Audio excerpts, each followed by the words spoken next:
All right, welcome to another episode from the chart readers. Man, I got so many messages about my KULR video over the weekend, so I'm gonna make one more quick one. All right. Look, a couple things I can easily say. Number one, this did way better than I expected, right? I did not think this was gonna do 77%. That would be a complete lie if I said otherwise, right?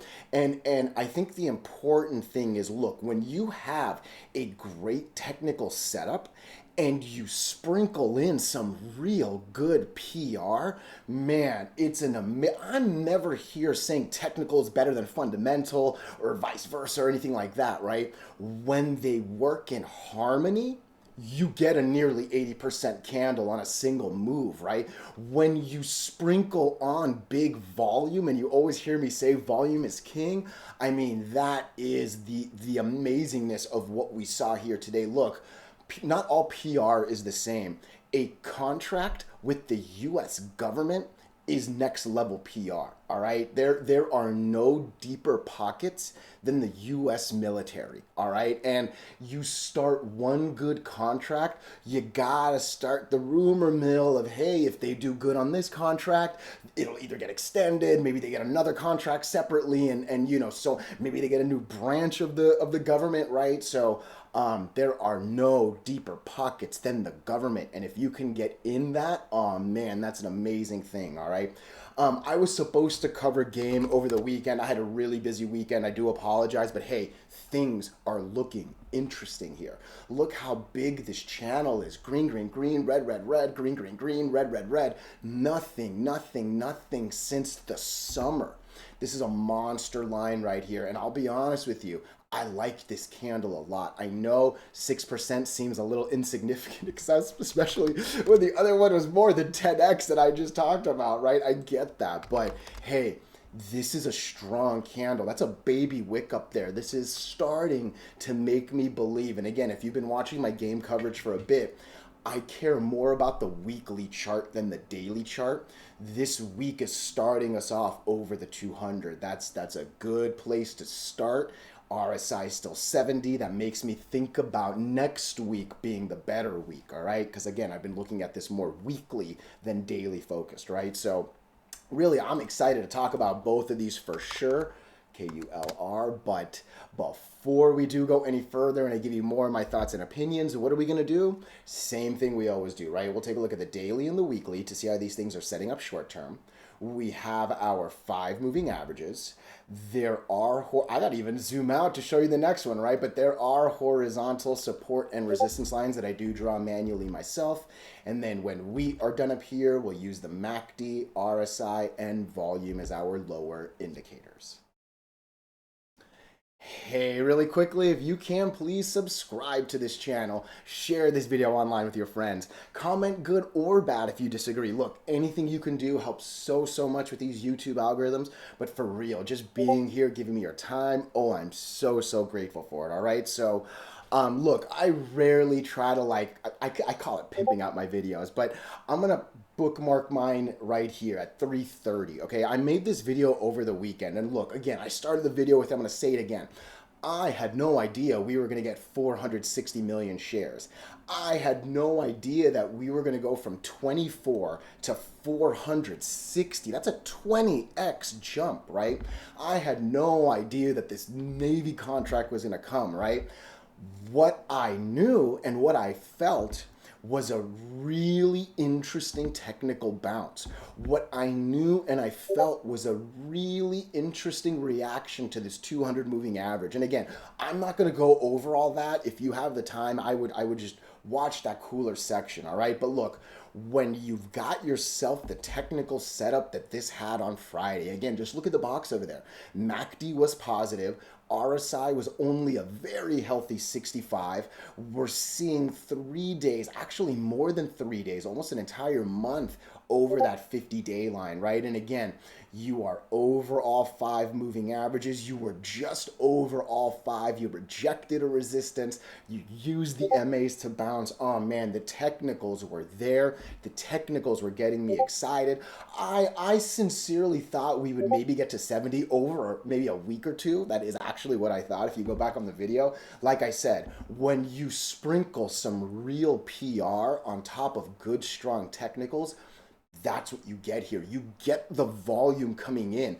This is what volume is king looks like, right? For my ladies out there, volume is queen. And man, when you 20x volume on legit news, it's this, right? Now look, two things I have to stress. All right, where was it? I know I said this. This is well beyond any single ticker, okay? This is a short trading week, all right? To me, I expect it to be a red week. I really do, all right? Believe me, I am so bullish on the Dow Jones. Look at that thing. I am still really bullish on S&P 500, even though today was a doji. I love the NASDAQ just because NVIDIA earnings came and went, right? I think easily you can see that Dow Jones looked better than all the other two, right? But nonetheless, as strong as I think that the indices are, it's a short week, right? Today was a very big day on KULR.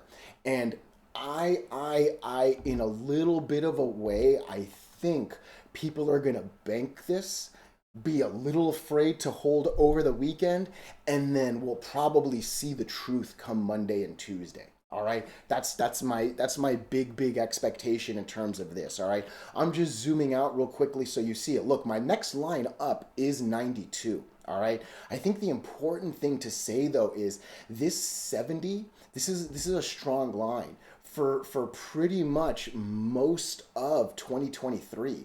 We were living at that 70-cent line right there, right? Basically a little kiss right there, and then all of April all the way to July, right? So a good portion of that year, of that last year, was right here, and man, this is the line to beat right now. Okay, again, you heard me just say it. I still like the S&P 500 and Nasdaq, right? One thing to note is, hey, the RSI not that long ago, literally days ago, was at an 86. I should start over. Let's start it from here.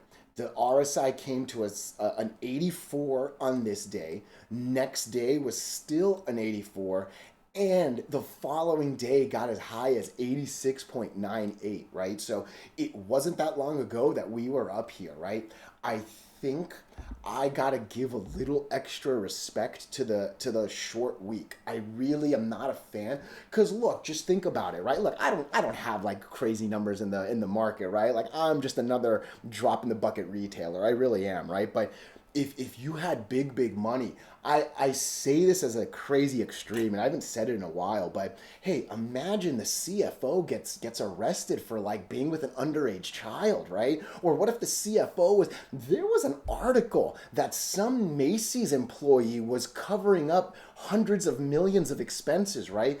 Crazy things can happen, and if you get stuck with shares, oh man, that's a dangerous thing, and that's why people are afraid to hold over the weekend, let alone a long weekend, right? So look, I haven't even talked about the RSI being near 80. I obviously talked about the higher ones there, but you're coming out with a 79 RSI and this and that, right? So I think I gotta give a little respect to the short week, okay? That said, I like the news. And I know one big thing I talked about on the last video was this 100 moving average. We have never, and literally never, there has never been a candle outside of this that was over the 100 moving average on the weekly this is the last good green one, since April 2022. We're not that far from being able to say we've been under this blue line on the weekly for almost 3 years, okay? I sincerely believe that's going to change. And I no longer fear this 100 moving average. I actually think I don't know if we're going to go below 70. I think that's I came to the weekly because I wanted to see this. I remember seeing that the weekly RSI was high, and it is. Look, an 88 is really high on the daily. It's actually especially high on the weekly. It looks like we've been, yeah, it was an 87 actually not that long ago. So it's been here before. It found its way back down on the next moving average. I kind of think that's what might happen here. And look, What I actually think is that 8 moving average is going to start coming up really quickly. And man, right now I'm talking as I'm trying to figure out my line. I don't think we'll come back down to 60 cents. I don't. I think there's a good chance 70 cents holds. Maybe we'll come down to 66. What does the daily look like? Daily on the gap up. Is there an educated candle? What is half a U? 58. Yeah, 58's a little bit low, and that was our weekly number too. What's your top? 61. What's your bottom? 64. Okay, so this is what I'm going to do. I'm going to move this 70 cent line to here. I think we've broken 70. Look, I might be getting a little too cocky on a single candle, and it actually might have been dumb to move that line. We might learn that together. It happens, right? I think I'm expecting it now to come back down to 65 and then go from there. I think coming down to 65, again, I think it's a short week. If it wasn't a short week, I think we would have continued. I am giving the respect to that short week. If we come down to 73, I would start getting a little worried. 72, 73, that's where you got to start thinking that 70, 65 cent range. I don't think we're going to go any lower than this. I think we come back down, healthy reset, and we go. And again, that 65 line is significantly higher than that 100 moving average too. All right. So, um, yeah, I think I feel good with those thoughts right there. Listen, if we continue, we're going to 92 cents. That's the next place I got. I think 92 will be a little bit hard to break. And if we go to a 92, you're pushing a really high RSI on the daily and on the weekly as well right there, right? So, um, yeah, I think that's everything I got here on KULR. One more time, I liked the news. The move up was a lot quicker and faster than I expected. So you gotta, just watch the. I think that's where we'll end this. Let's take out the calculator. Look, today we got 460 million shares. I think I would be okay losing about 50 million. That's roughly speaking a 10% loss, a little bit more than 10%, right? So let's just call it an even 400. I'll say let's lose 60 million shares and I'll still call it bullish. Really, as I'm looking at it, 60 million's 400's right there. I would be okay as low as 340. I would. 340 million shares in a 7-hour day. Look, 50 million shares is the goal per hour. On Friday, the total volume was 24 million. On Thursday, it was 16. So that's a really, really big hourly ask, okay? What's 20 million times 7? It's 140. 140 is really low compared to this candle. But hey, that's actually not that bad compared to that one. Okay, if you can see 20 million shares per hour, taking us to about 140 million, I think I'm okay with that. That is a dump from today, but it's a sustainable growth from Friday, right? And I think I'm okay with that. I would be very scared if it looks like the total is going to be a 50 million share day, and that's about 7 million shares. Look, if you are under 20 million shares in the first 2 hours, that's going to be scary and that's going to be tough to recover from. If you're a lot closer to 20 million than 7 million shares in the first hour, I think KULR's got a shot to go up. I think volume will dictate this short week. I think we've established ourselves in a good position for next week onward. And again, KULR is a tech stock. Make sure you're looking at QQQ. Make sure you're looking at NASDAQ. I think we're ready to go back up over the 8 and the 20. If we break 515 on QQQ, it's all-time highs and beautiful things, all right? Let me know your thoughts. Let me know your opinions for sure, even if you disagree. I think the last thing I want to say, it's really cool how people have learned from this moment right here. Listen, I know how many fanboy and fangirls KULR gained from this thing. Man, my Discord grew a lot from KULR during this. I think people understand the sting that came after this, and they're being a little more realistic with this move. And man, that's progress. That's setting yourself up to be amazing over your trading career. You know what I mean? Right now, I'm never here to fall in love with four letters. This one's connected to a lot of things and stuff like that, but I feel I can see a shift in comments, and I love it. That's such a good thing. All right, let me know your thoughts. Let me know your opinions, even if you disagree. Hey, let's take a look at GameStop. And you know me, I'm not here to talk about squeezes. I'm not here to talk about stuff like that.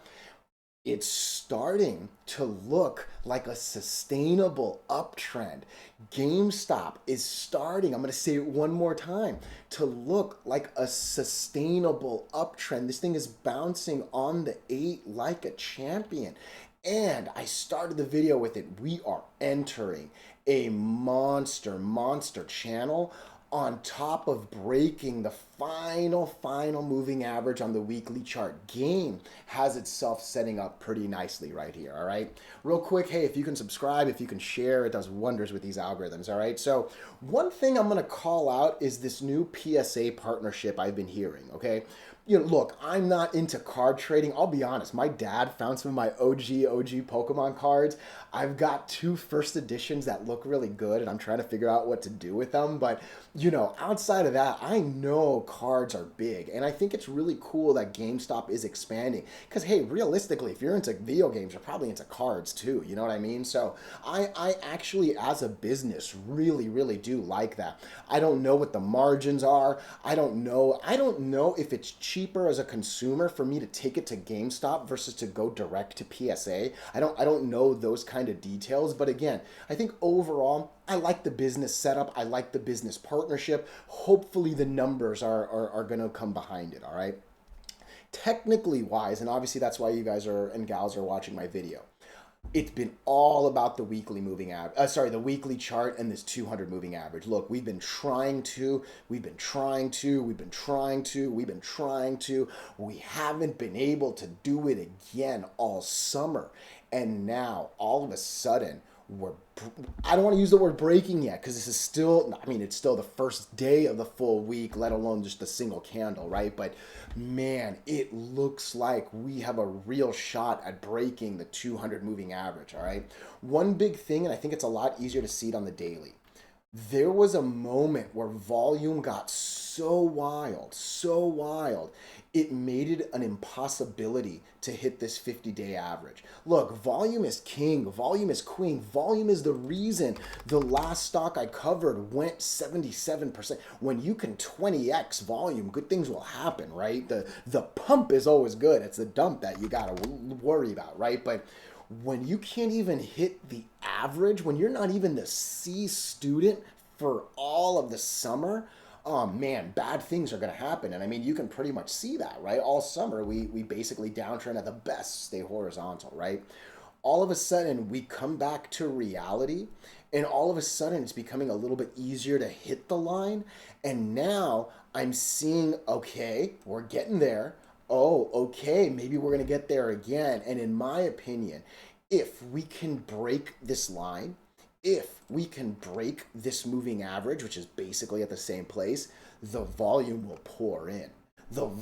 This channel will, listen, I get really excited when you're overall 5 moving averages on the daily. When you're overall 5 on both, oh man, it is just that much better, right? And that's what we're looking for on GameStop, okay? It is critical to break that line. I actually like the fact that it's a short week too, because hopefully we can just do the job for the next couple days, just stay over this line, close the week, close over it, and then boom, next week hits, boom. Hopefully, look, I'll be honest, I think there's a real shot at 34. 34 is roughly half of this candle. I don't use green filled ins for resistances. So I think that's a real good spot. I think maybe you can say that 32, that's the top of that and bottom of that, but I actually think 34 has a real shot if next week can do the job, all right? And again, when you can't do anything with volume to all of a sudden you're close, and you know you've destroyed the line before, oh man, that channel right there starts to make me think it's realistic. I'll tell you, normally I say money lines. I think the money line is volume. We need I'm going to draw that line down here.